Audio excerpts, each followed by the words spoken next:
Labrīt!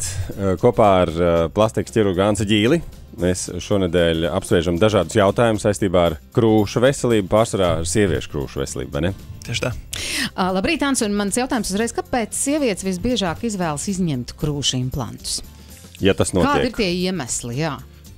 Pirmkārt, tā ir ļoti, ļoti maza daļa pacientu. Jā, tas ir kaut kāda procenta daļas varbūtība, ka kādreiz sieviete, kas ir vēlējusies krūšu palielināšanu, gribēs pēc tam no šiem implantiem tikt vaļā.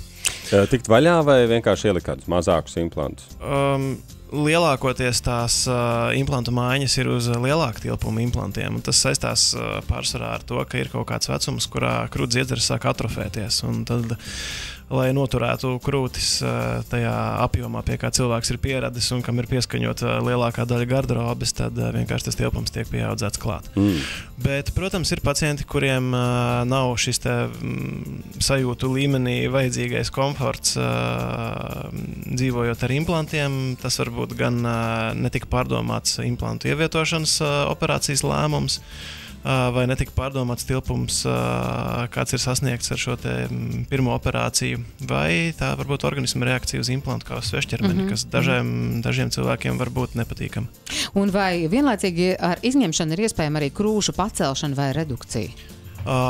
Krūšu pacelšanu var taisīt vienlaicīgi ar implantu izņemšanu, bet vismaz manā praksē lielākoties es uztaisu pauzīti starp šīm operācijām, ļaujot audiem pašiem savilkties un sakārtoties, un bieži vien tā pacelšana nav vajadzīga.